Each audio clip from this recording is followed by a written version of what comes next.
Olá pessoal, beleza? O Plataforma do Reino de hoje nós vamos falar um pouco sobre igreja, ok? Eu tenho visto muitas pessoas decepcionadas com a igreja. Eu converso com muitas pessoas, eu ouço muitas pessoas e eu tenho muitas pessoas que falam que estão desiludidas com relação à igreja e algumas pessoas tomam a decisão então por conta dessa desilusão de se afastarem da igreja, não estarem mais envolvidas com a igreja. Como é que é esse lance? Como é essa questão da igreja?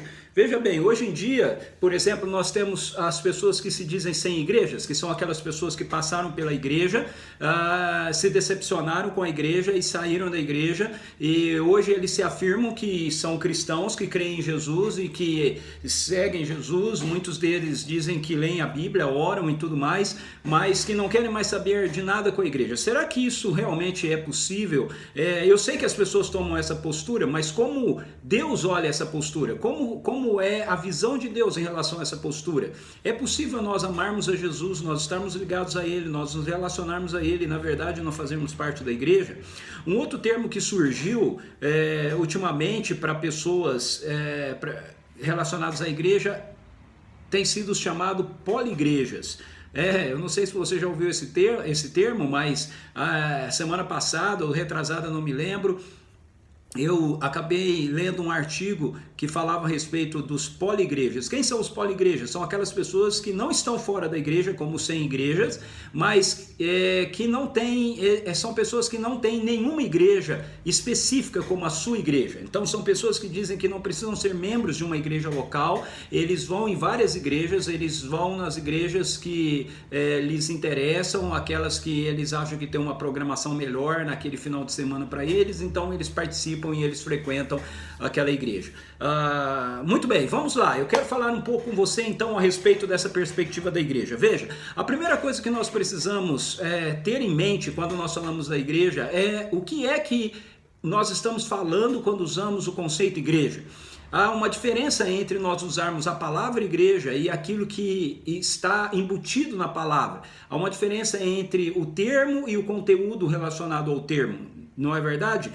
Nós podemos, por exemplo, falar para uma pessoa sobre igreja e a palavra igreja, e a pessoa imaginar um prédio, uma torre, uma catedral, qualquer coisa desse tipo. Então, quando nós falamos de igreja, do que é que nós estamos falando? Ou mais importante ainda, melhor ainda, quando a Bíblia fala a respeito da igreja, do que é que ela está falando? Eu quero ler um texto para vocês, que é um texto muito conhecido, se encontra em 1 Pedro. Nós poderíamos ler muitos textos, mas eu quero ler esse texto de 1 Pedro, porque ele é bem conhecido. 1 Pedro capítulo 2, versículo 9. Ele diz assim: porém vós sois geração eleita, sacerdócio real, nação santa, povo de propriedade exclusiva de Deus, cujo propósito é proclamar as grandezas daquele que vos convocou das trevas para a sua maravilhosa luz. Vamos ler esse texto dentro do seu contexto. O capítulo 2, a partir do verso 4 diz assim: achegando-vos a ele a palavra viva, rejeitada pela humanidade, mas eleita e preciosa para Deus, vós também como pedras vivas sois edificados como casa espiritual, com o propósito de ser de sacerdócio santo, oferecendo sacrifícios espirituais aceitáveis a Deus por meio de Jesus Cristo. Porquanto assim está registrado na Escritura: eis que põe em Sião uma pedra angular, escolhida e preciosa, e aquele que nela deposita sua confiança jamais será envergonhado. Assim sendo, para vós os que credes, ela é preciosa, mas para os que não creem, a pedra que os construtores rejeitaram tornou-se a principal, a pedra angular, e pedra de tropeço e rocha que causa queda, porquanto aqueles que não creem tropeçam na palavra por serem desobedientes, todavia para isso também foram destinados. Porém vós sois geração eleita, sacerdócio real, nação santa, povo de propriedade exclusiva de Deus, cujo propósito é proclamar as grandezas daquele que vos convocou das trevas para a sua maravilhosa luz. Vós sim, que antes não éreis sequer povo, mas agora sois o povo de Deus, não tinhas recebido misericórdia, contudo agora a recebestes. Veja, de conformidade com esse texto, revelado pelo Espírito Santo ao apóstolo Pedro, a igreja é uma nação santa, é um povo de propriedade exclusiva de Deus, com o propósito de proclamar as grandezas daquele que os convocou das trevas para a sua maravilhosa luz.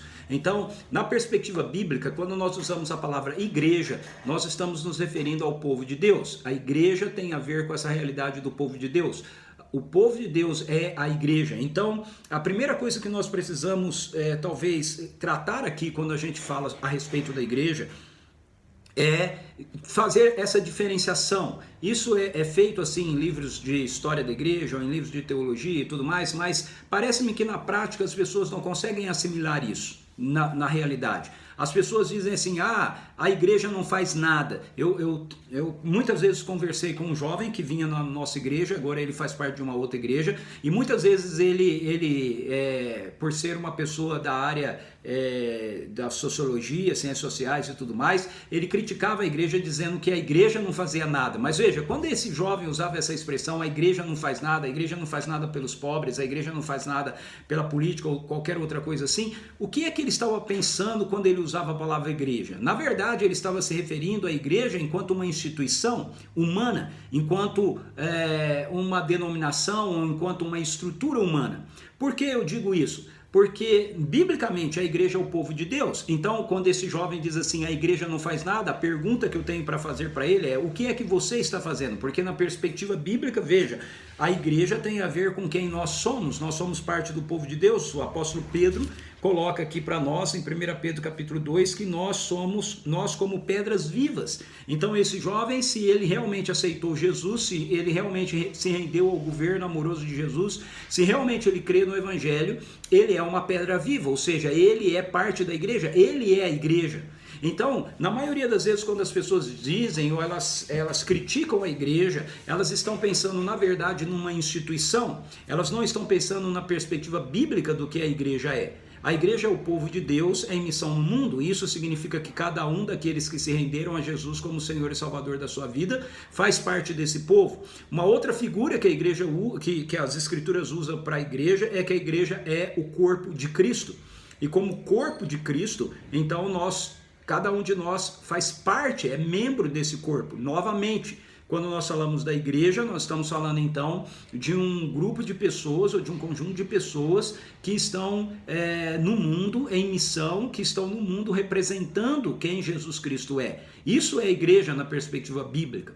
Uma outra figura que a Bíblia usa para a igreja tem a ver com ela ser a noiva de Cristo. Essa é uma figura muito bonita que tem a ver com essa perspectiva então do relacionamento de Jesus com a sua noiva, que é a igreja. E veja, novamente, quando fala que Jesus tem uma noiva que é a igreja, ou fala do relacionamento de Jesus com a igreja, certamente a Bíblia não está falando do relacionamento de Jesus com um prédio ou o relacionamento de Jesus com uma instituição. Ele está falando do relacionamento de Jesus com as pessoas que são a sua igreja, que compõem o seu corpo, que compõem a sua igreja.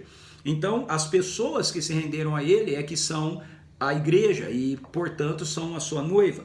Por isso, o apóstolo Paulo, quando ele usa a ilustração do casamento para representar, na perspectiva visível, a realidade espiritual do relacionamento de Cristo com a igreja, ele faz essa relação do casamento do homem e da mulher, do marido e da mulher, relacionado a como Cristo se relaciona, como Cristo tem o seu relacionamento com a igreja. Ele diz assim, esposas, Efésios capítulo 5, verso 22, esposas, cada uma de vós, respeitai o vosso marido, porquanto sois submissas ao Senhor, porque o marido é o cabeça da esposa, assim como Cristo é o cabeça da igreja, que é o seu corpo, do qual ele é o Salvador. Então aqui vem a figura da igreja ser corpo de Cristo, do qual ele é Salvador, mas ele continua, assim como a igreja está sujeita a Cristo, de igual modo as esposas estejam em tudo sujeitas a seus próprios maridos. Maridos, cada um de vós amai a vossa esposa, assim como Cristo amou a sua igreja, sacrificou-se por ela, a fim de santificá-la, tendo-a purificado com o lavar da água por meio da palavra, e para apresentá-la a si mesmo como igreja gloriosa, sem mancha nem ruga, ou qualquer outra imperfeição, mas santa e inculpável. Então, aqui existe essa figura da igreja como a esposa de Cristo, como a noiva de Cristo. Portanto, biblicamente, a igreja não é uma instituição. Biblicamente, a igreja não é um prédio.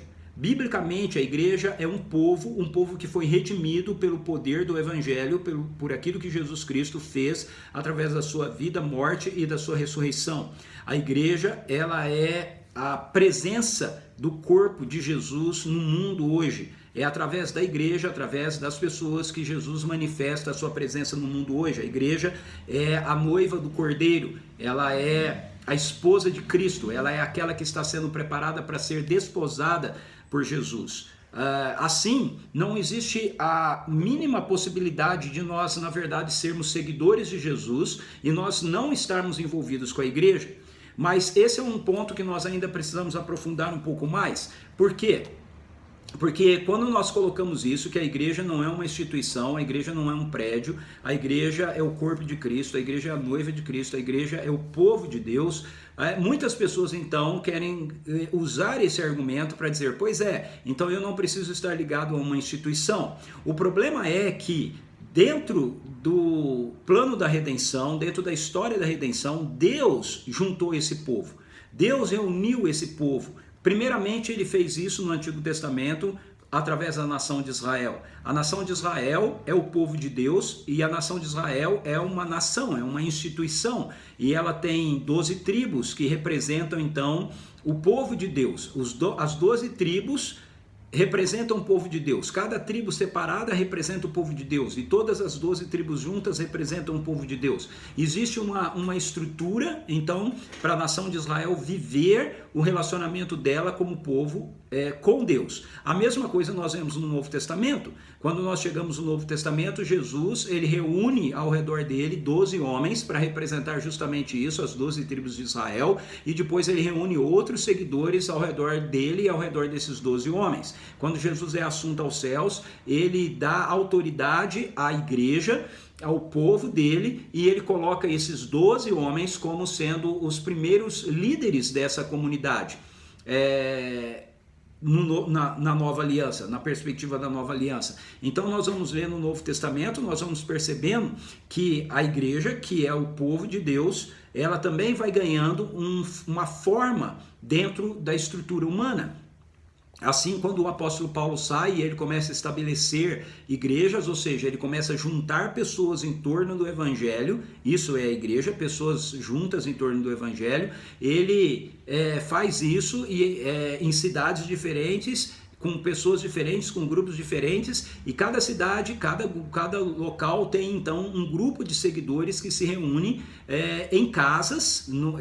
Esse era o contexto do apóstolo Paulo, e esses seguidores que se reuniam em casas, em cada casa você tinha, Paulo olhava para aquilo como sendo a igreja, o Espírito Santo inspirou Paulo olhando para aquilo como sendo a igreja. Então Paulo diz assim, a igreja que se reúne na casa de fulano, mas ao mesmo tempo o apóstolo Paulo olha para uma cidade e ele diz assim, a igreja que se reúne na cidade de Éfeso, a igreja que se reúne na cidade de Corinto. Então veja, isso mostra pra gente que sim, a igreja é o povo de Deus, ela é o povo de Deus em missão no mundo, ela é uma realidade espiritual, ela é o corpo de Cristo, mas essa realidade espiritual, ela tem uma forma, ela toma uma forma histórica dentro do nosso contexto. E dentro do nosso contexto, isso tem a ver com um grupo de pessoas, de cristãos, e isso não importa o tamanho, algumas às vezes vai ser 300, às vezes 30 mil, às vezes um grupo de 30, mas essas pessoas, elas estão juntas, e quando elas estão juntas, seja numa casa, seja num prédio, seja debaixo de uma mangueira, as escrituras olham para isso e chamam isso de igreja. Outra coisa, as escrituras atribuem uma responsabilidade a cada um de nós como integrantes de algum desses grupos, de forma que nós possamos servir as pessoas que estão ali e sermos servidos por ela. Essa questão de pessoas quererem ser sem igreja e achar que continuam ligados a Jesus ou crendo em Jesus é um problema sério, porque Jesus ama a igreja, e não tem como você ser um seguidor de Jesus e você não estar ligado à igreja, ok? Você ser um seguidor de Jesus e você não fazer parte de um grupo de seguidores que se compõe como a igreja de Jesus naquela região, ou naquele lugar, ou naquela casa. O formato vai ser diferente, dependendo de contexto para contexto, mas há um mesmo fato. O fato é que nós individualmente não somos seguidores de Jesus. Nós somos seguidores de Jesus como pessoas que fazem parte de um povo que segue Jesus. Essa é a perspectiva bíblica que a igreja, que as escrituras apresentam para a gente a respeito da igreja, da dinâmica da igreja e da vida da igreja. Eu diria para você o seguinte: se você se julga um sem igreja, e se você diz que você ama Jesus, mas você não quer saber da igreja, como você acha que Jesus lidaria com isso ao ouvir você dizendo que você o ama, mas você não ama a noiva dele? Você não ama aquela que vai ser a esposa dele? Se você dissesse que gosta de mim, mas que você não gosta da minha esposa, eu não ia querer ter um relacionamento com você. É a mesma perspectiva de Jesus. Não há como amar a Jesus e não amar a igreja. Não há como amar a Jesus e detestar a noiva dele. Não há como amar a Jesus e odiar o corpo dele. A igreja é o corpo de Jesus, é o corpo de Cristo, é a noiva de Cristo. Outra questão pega em relação a esse chamado poligrejas hoje. Veja, as escrituras afirmam para a gente que nós precisamos fazer parte de um grupo. Esse é o modelo que a gente vê nas escrituras. Israel não tinha judeus independentes, e os israelitas faziam parte de uma nação, fazendo parte de uma das tribos dessa nação. Todos os israelitas, eles faziam parte de uma tribo da nação de Israel para ser parte da nação de Israel. Não tinha como eles serem parte da nação de Israel sem ser parte de uma tribo da nação de Israel. A mesma coisa acontece então na perspectiva do Novo Testamento. Não há como você ser parte de da igreja de Jesus, do corpo de Cristo, da noiva de Cristo, sem que você faça parte de um grupo específico. E esse negócio da gente não querer fazer parte de grupo nenhum e a gente ficar rodando, indo em igrejas de conformidade com a nossa preferência, essa é uma perspectiva, na verdade, da cultura pós-moderna. Isso é uma perspectiva de cliente. Onde é que nós servimos? Onde as pessoas podem contar conosco?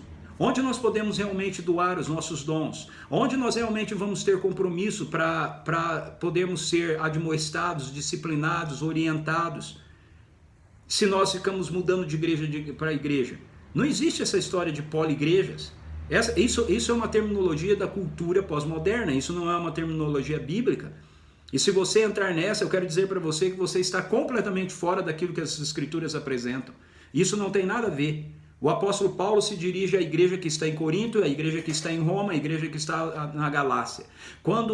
Para usar um exemplo das escrituras, quando Paulo envia a carta dele para Roma, ele a envia através de uma diaconisa que servia na igreja de Cencreia, que era um dos portos de Corinto.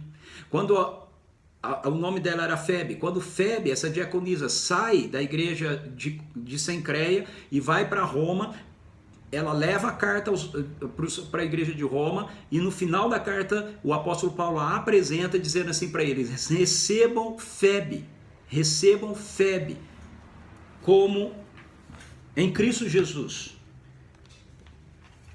Eu vou ler o texto na Bíblia. Isso é muito importante.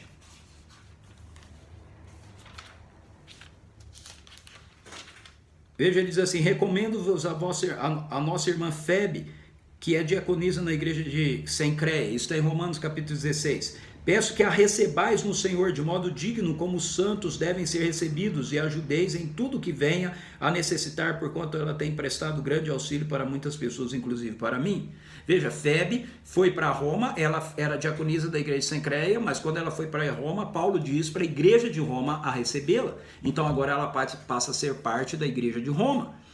Então, meu querido, não existe esse negócio de poligreja. Não existe esse negócio de você achar que você é um seguidor de Jesus, que você e você ficar pulando de igreja para igreja, frequentando uma igreja ou outra igreja, aquela que melhor te agrade naquele final de semana. Você precisa fazer parte de uma comunidade local de discípulos de Jesus, que é a expressão da igreja, que é o corpo de Cristo, o povo de Deus em missão, a noiva de Cristo, naquele lugar, naquela região, naquele grupo de pessoas, como parte da representação da igreja de Jesus que está numa cidade. Não importa qual é a igreja, não importa qual é o seu modelo, se ela é uma igreja caseira, se ela é uma mega igreja, se ela é uma igreja de porte médio, se ela é uma igreja contemporânea, se ela é uma igreja conservadora, isso não importa para mim. Não importa, não só para mim, não importa para as escrituras, mas é importante que você faça parte de uma igreja.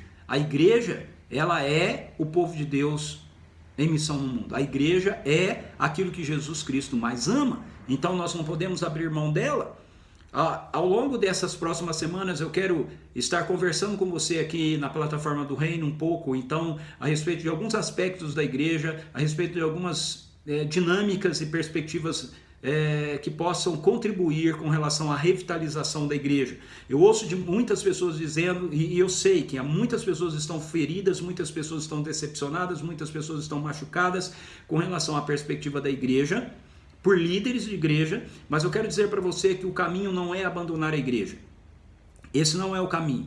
O caminho é nós realmente vermos o Espírito Santo despertando a igreja para que ela seja aquilo que Deus planejou que ela seja. E você precisa fazer parte disso. Eu quero ainda, antes de concluir, colocar uma questão para você. Você já parou para pensar que todas as vezes que nós dizemos assim, eu saí daquela igreja porque as pessoas ali, elas me ofenderam ou qualquer coisa, nós estamos nos apresentando como se nós fôssemos melhores do que aquelas outras pessoas. As escrituras dizem para a gente que nós devemos considerar os outros superiores a nós mesmos. Eu torno a dizer, sim, tem muitas situações que nós ficamos feridos, que nós somos machucados, que nós somos frustrados por pessoas na igreja ou por líderes até na igreja, mas isso não é um motivo para que a gente saia da igreja, para que a gente abra mão da igreja. Talvez sim, a gente tenha que em algum momento tomar a decisão de sair de uma comunidade local, de uma expressão local da igreja, porque aquela expressão local da igreja, ela não está realmente vivendo e manifestando aquilo que a igreja deve ser. Talvez porque líderes que estão ali estão exercendo a primazia de uma maneira errada, mas isso vai ser motivo para um próximo assunto, de um outro vídeo nosso aqui na plataforma do Reino, onde eu quero falar a respeito das principais barreiras com relação à liderança da igreja ou a revitalização da igreja. Mas é muita prepotência da parte da gente quando nós apontamos para pessoas e nós falamos que aquelas pessoas, elas falham, aquelas pessoas, elas erram e etc. A gente não percebe que nós estamos fazendo a mesma coisa quando nós fazemos isso. Então eu gostaria muito de incentivar você a não desistir da igreja.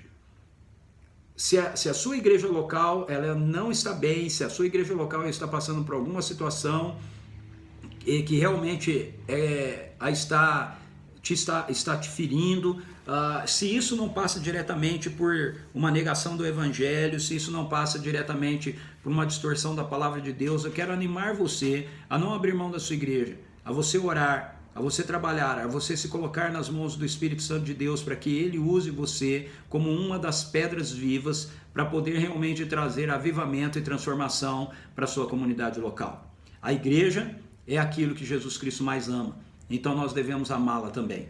Deus abençoe você, até a próxima plataforma do Reino.